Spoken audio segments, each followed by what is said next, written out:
Calazans com o pé de Camille Claudel. Meu Deus. Lembrando a frase, só uma escultura que ela fez e que o Rodin assinou. Mas para lembrar uma frase do irmão dela, o Paul Claudel, que foi um poeta, diplomata francês, católico praticante, que ele dizia: um pouco de luz vence muita treva. Mas não é o tema do vídeo de hoje. O tema do vídeo de hoje é Calazans no centro do mundo. Calazans no centro do mundo. Isso é uma foto antiga, numa camiseta. No meio do mundo. No meio do mundo. Calazans. Repara que eu estou com o pé, tem uma divisória, eu estou com o pé e está escrito paralelo zero. Zero. É o lugar onde eu estou, de braço aberto, eu estou com um pé no hemisfério norte e um pé no hemisfério sul do seu planeta. Câmera close. Então é o seguinte, eu fui convidado a dar uma palestra no Amapá, na cidade de Macapá, que é a única capital banhada pelo rio Amazonas, porque Manaus é mais para cima, numa colina, então ela não é exatamente banhada pelo rio Amazonas. E chegando lá chegando, o pessoal da Universidade Federal foi me levar, era um professor de jornalismo, especializado em escola de Frankfurt e Gdansk, que me convidou para dar palestra sobre propaganda subliminar, que é o tema daquele livro que vocês já viram em outros vídeos meus, que é o Propaganda Subliminar Multimídia. Então, lá chegando, foram me levar para conhecer a cidade. Levaram num parque que tinha... Que professor que era? Um professor marxista, que usa um pseudônimo. Ele é da escola, ligado à escola de Frankfurt, Gdansk, tá, e ele trabalha com a produção que hoje nós chamaríamos fake news e doutrinação de estudantes. Voltando então, ele e o grupo de pessoas locais me levaram para conhecer pessoal da universidade, fotógrafos da universidade e tal, me levaram em lugares onde tinha, você escolhia o peixe dentro de um aquário, peixe de água doce, e comia. Então lá eu comi, eu fui 2 vezes em Manaus e uma em Amapá, no Macapá. E você come peixes que são uma delícia, porque os sabores dos peixes... Eu nasci em Santos, eu sou caiçara, minha família é de Itanhaém, então eu não curto peixe de água doce. E os peixes de lá são um negócio indescritível. Uso o Pantanal também, mas o de Manaus a variedade é maior, tem os peixes com os bifão. Então, aí me levaram para ver isso aqui, que é o marco, porque a cidade de Macapá está em cima da linha do Equador. Exatamente em cima da linha que passa naquele país, Equador, que é perto daquele outro país, Colômbia, que também é famoso porque tem um presidente aí que está fazendo um monte de coisas contra o crime. Então agora, no ano 2024, que esse vídeo pode ser assistido muito antes ou muito depois, séculos depois. Então, aqui eu estou em cima da ilha, da linha do Equador, eles fizeram esse monumento, e é grátis a entrada, né? E você pode ficar em cima da linha com um pé no hemisfério norte e um pé no hemisfério sul ao mesmo tempo. Dono do mundo. O dono sobre o mundo, no meio do mundo, no centro do mundo. E o legal é que para lá, um pouquinho mais para lá, tem um campo de futebol. E ele é dividido no meio e exatamente um lado do campo está no hemisfério norte e o outro lado está no hemisfério sul. Então os locutores falam, fulano está levando a bola, está passando isso aqui, entrou no hemisfério sul. Tomou a bola, voltou, está correndo, entrou no hemisfério norte. Então eles fazem umas brincadeiras com isso. Foi muito bem bolado turisticamente, embora não haja uma exploração pela Embratur disso. Porque acho que não há outra cidade que tenha isso, ao menos que eu saiba, no mundo. Então isso podia ser muito explorado turisticamente. É uma pena. Eu fiz essa foto para demonstrar, usei em camiseta, em palestras, tal, falando dessa situação, né? E o que é interessante é o seguinte, existe quando você puxa a descarga, dá descarga da privada ou puxa uma pia cheia, um tanque de lavar roupa cheio, eles formam uma espiralzinha, você viu? Formam um rodamuinho, um vórtex na física de Aristóteles. A água faz uma... e vai embora. Quando você dá descarga, você também vê fazer... E aí é o seguinte, isso é chamado efeito Coriolis, efeito Coriolis. Que é por ele ser francês, é Coriolis que pronuncia, mas o pessoal pronuncia Coriolis, então as duas tá valendo porque aqui é Brasil. Então, o que acontece é, no hemisfério norte, ele roda horário, no hemisfério sul, o anti-horário, ou o contrário, que eu não lembro agora. Mas eles giram em sentidos opostos. E nessa região do Equador, como não há a tensão gravitacional, a tensão geomagnética, lembra aquela coisa quando o Marco Polo trouxe a bússola, que a geomancia chinesa, o telurismo chinês, eles falavam das linhas do chão, o que a gente chama linha-lei nos celtas, né? As linhas de energia do chão. Eles diziam que existiam os polos, eles usavam o metal magnético, o ímã, e o ímã, uma pontinha de uma agulha de ímã aponta para o norte, a outra vira para o sul. Então isso aí é chamado bússola. bússola. E essa bússola que é uma coisa do magnetismo chinês, da geomancia chinesa, da magia, aspas, chinesa, o conhecimento oculto, né? E na verdade tudo isso é a unidade do conhecimento, que a gente cansa de falar disso aqui, essa unidade. Então acontece que nessa região, por não haver esses vetores de geomagnéticos, de energia telúrica, a água desce reto. Então uma coisa que me surpreendeu, meu hotel era perto, você puxa a descarga e a água não faz espiral, ela desce. Inclusive a minha esposa tem um caso interessante a contar sobre a Kodak. Quer falar da Kodak? Eu viro a máquina para você ou você vai falar em off? Eu falo em off. Ela falará em off. Não, é que a Kodak, na época da fotografia fotoquímica, eles foram instalar uma fábrica em São José, né? São José dos Campos, aqui em São Paulo. E aí eles vieram, eles já tinham experiências em vários países e tal, e eles instalaram a fábrica do jeitinho, né, que eles sabiam tal, e não dava certo, né? E a emulsão do filme saía diferente, o papel tal. No fim eles descobriram que era essa questão do vórtice da água. Porque como aqui girava ao contrário, a experiência que eles tinham era do hemisfério norte, né? Aqui a água girava ao contrário, e aí assim, isso modificava os químicos. Então a gente acha que não é nada, que é só uma curiosidade. Não, eles tiveram que remodelar, recalibrar todos os equipamentos, né? Uma grana incrível. E para que o produto, né, o papel, aqui eles fabricavam papel fotográfico, né, em São José durante um tempo, né, mas tiveram que remodelar tudo. É isso. Então só para você ver que não é brincadeira, então você está de verdade em um planeta. Esse planeta, como Erastóstenes tinha medido lá uma sombra no chão e pediu para um amigo medir na mesma data, ele mediu a diferença do tamanho das sombras e ele, por matemática, deduziu um raio, um diâmetro. Então Erastóstenes já sabia que a Terra era redonda. Então você está sim num planeta redondo. Desculpa os terraplanistas. Para sua percepção, ela pode ser plana. Mas o Erastóstenes traz umas provas matemáticas que não. Talvez não seja uma bola perfeita, seja um negócio meio assim, papel amassado, aquele papel que você amassa e joga no colega de classe, né? Quando você está no primeiro, segundo grau. É uma coisa mais assim, irregular. Mas ela tem um formato de raio.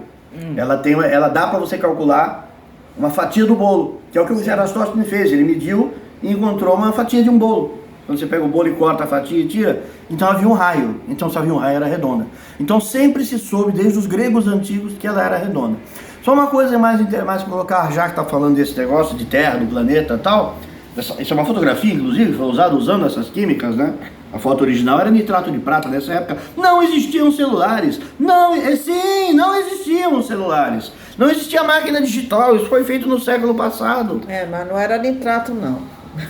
É uma porcaria a foto, né? Mas, então o caso é o seguinte. Você tem uma outra história que o Colombo, Cristóvão Colombo, aquele do ovo em pé, ele trabalhou na Ilha da Madeira. Ele estudou na Ilha da Madeira. Ele estudou na escola de Sagres, que era em Portugal, que era uma escola de pesquisa de mar, né? E ele estudou, e foi para a Ilha da Madeira, que pertencia a Portugal, Funchal, né? A Ilha da Madeira, parte da minha família, um dos lados da família veio de Funchal. E esse pessoal da Ilha da Madeira tinha uma coisa interessante, o segredo que acontecia. Tem uma época do ano que são as monções, que são os ventos. Então muda o vento do Oceano Atlântico. Então apareciam as canoas com um ou dois caras dentro, já mortos, já apodrecendo, de pele escura, cheio de pluma. Os cadáveres. Cadáveres com pele escura, cheio de pluma, com arco e flecha, lança, às vezes rede de pesca. E eles dissecavam esses caras. Dissecavam não, faziam autópsia. Faziam autópsia desses corpos. E se você já ouviu falar em fauna cadavérica, em Instituto Médico Legal, isso já existe desde os gregos, Hipócrates, do Romano Galeno, medicina antiga. É possível saber o tempo de morte pelas... A gente já viu filmes, séries policiais, essas coisas, já viu os caras fazendo isso, discutindo isso. Pela bicharada que come. Pelo tipo de fauna cadavérica, pelo tipo de decomposição, as bactérias, tal, o apodrecimento, o sangue humano coagula em 3 minutos. Então, se o sangue você chega, pisa e ainda está molhado, menos de 3 minutos. o assassinato aconteceu, a ferida aconteceu. E assim vai. E esses cadáveres eram autopsiados, era costume, não era uma coisa assim que aconteceu hoje. Era constante, todo ano nas monções vinha uma canoa dessa. Do que os caras morriam? Insolação e sede. Porque o cara foi pego pelas monções, o remo não dá conta, não é barco a vela, é canoa de índio, e esses indígenas iam sendo empurrados, tomando sol sem parar e a água potável acabando, eles morriam. Eles iam comendo os peixes que podiam, enquanto dava, enquanto conseguisse, e morria. E mortos, as canoas iam acabar batendo, uma porcentagem dessas canoas, né? Ia bater na Ilha da Madeira. Então era todo ano tinha. Atravessava o Atlântico. Atravessava o Atlântico. Pelo apodrecimento do corpo, você sabe o tempo que ele morreu. Que ele tenha sobrevivido sem água doce é complicado, é pouco tempo. Mas é o seguinte, eles podiam ter levado água doce, então eles levaram e racionaram a água. Então eles calculavam as melhores hipóteses de sobrevivência, de máxima sobrevivência. E com isso, porque peixe eles conseguiam pegar, eles iam flechando, jogando a rede, eles comiam. E aí eles calculavam o tempo de morte desses corpos. Colombo estava lá, Colombo foi casado lá. Ele teve uma esposa lá, a esposa morreu. Na Ilha da Madeira. Na Ilha da Madeira. É. Então ele participava das dissecações que aconteciam na Universidade de Funchal. Ele fez parte disso, porque todos os navegantes eram chamados para ver, olha aí, esses caras chegam, olha como a pele é escura, é indiano. É das especiarias, que eles não imaginavam que fosse um continente antes. Eles achavam que já era Índia, que já era sedas, que já era esse pessoal. E aquelas plumas vermelhas, pluma azul, que diabo de passarinho tem uma pena desse tamanho, dessa cor? E essas coisas que eles punham nas flechas, nas armas, as coisas nas armas, que era para dar sorte, né? Então é religioso. Aí é o seguinte, quando Colombo vai oferecer ao rei de Portugal, o rei não tem interesse, eles estão interessados em dar a volta. Vai oferecer. Tem a história do Preste João, que eles achavam que ia ter um rei português, um rei cristão, e eles queriam dar a volta, eles já sabiam que dava para dar a volta. Dar a volta no continente. Dar a volta na África. Eles sabiam que era possível chegar na Índia, que é o que o Vasco da Gama fez. Ele dá a volta e chega na África. E depois tem o outro, como é que é o nome? Aquele que dava... Fernando Magalhães? Fernando Magalhães. Magalhães. Que ele dá a volta no mundo, ele prova que o mundo é redondo, ele dá a volta. Ele dá a volta no mundo, ele passa pela Patagônia, sobe, atravessa e chega de novo em terras espanholas. Espanholas e portuguesas, que já domínios, né? Lembra que, depois vamos falar um vídeo sobre língua portuguesa, tem Timor, Ilha Madeira, Açores, um monte de países africanos, Angola, Guiné-Bissau, Cabo Verde, Moçambique. Você tem Goa na Índia, uma cidade que fala português. Você tem Nagasaki no Japão, você tem Macau na China, você tem Timor-Leste. Tem um monte de lugares que falam português. Então, é o seguinte, quando Colombo oferece aos portugueses, eles não têm interesse porque eles sabem que eles já estão dando a volta, que eles vão chegar nas Índias. Não há interesse em arriscar, porque uma caravela é um negócio caro, nem caravela, são naus, são navios grandes, é um negócio caro. E aí os espanhóis, que eram menos assim, mais arriscados, vamos arriscar, que não tem que perder mesmo, deram 3 navios para ele, Santa Maria Pinta e Nina, e falaram, vai lá. Junto com a Santa Maria Pinta e Nina, vem os pequenos que tem comida, que tem mantimentos. Então não é só, a esquadra não são só 3 navios não, é o modo de falar. 3 são os grandes. Então iam esses navios, até balsas iam atrás com comida salgada, cereais. O pessoal do Porto era chamado tripeiro, na cidade do Porto. Eles pegavam as tripas do bicho, faziam linguiças muito bem salgadas e defumadas. Então durava um tempão no mar. Eles faziam grande quantidade, os caras iam ter proteína de carne até para não ficar comendo só peixe, né? Então, Colombo então participou disso, e quando Colombo sai, ele sabe, por Erastóstenes, porque isso foi traduzido para árabes, isso foi traduzido para escolásticos, todo mundo tinha. E São Tomás de Aquino fala no Suma Teológica, que a Terra é redonda, depois a gente pode achar o trecho exato, mas põe no Google aí, São Tomás de Aquino, Terra redonda, você vai ver que eles falam que a Terra é redonda. O São Tomás de Aquino, na Idade Média, já diz isso, não sei se é o Suma contra os Gentios ou se é o Suma Teológica, mas um dos textos dele ele fala. E aí, para citar em memória, né, é um horror. Aí é o seguinte, então, do mesmo modo que você tem essa linha que mostra que o planeta tem essas tensões, a cachorra está nervosa. Ao mesmo tempo você tem esses fatos. Tanto que quando deu o tempo que eles tinham que chegar do outro lado, o Colombo começou a ficar nervoso. E os caras da carruagem, das caravelas, estavam tudo nervoso também, a marinhada toda estava, ai meu Deus.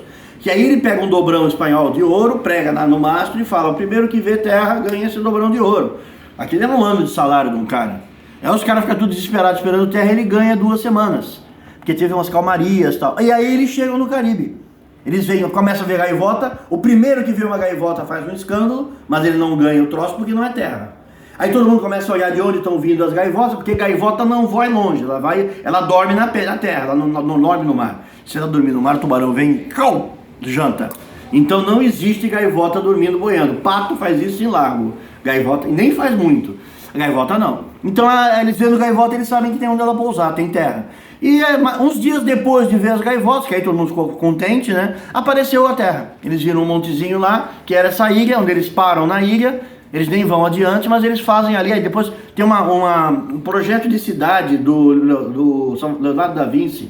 E essa cidade é que é aplicada para construir a primeira cidade do Novo Mundo, uma cidade renascentista e tal, que são a ideia dos espanhóis, né? Que vem dos Médicis. Aliás, o Américo Vespúcio era pago pela família Médici. Quando ele vem mapeando em 1402 e vem descendo, 1502, vem descendo até aqui, ele chega a entrar ele vai até a Patagônia. E ele faz mapas da Amazônia, do Caribe até a Patagônia. Por isso que, como o mapa tinha o nome Américo Vespúcio, que é o italiano, que é pago pela família Médici de Florença, que é o Renascimento, né? Por causa disso, o continente acaba se chamando América. Então aqui está a linha do Equador, voltando, e é só para lembrar, visite o Amapá, a cidade de Amapá, e tire uma foto com o pé em cada continente, do hemisfério norte e do hemisfério sul.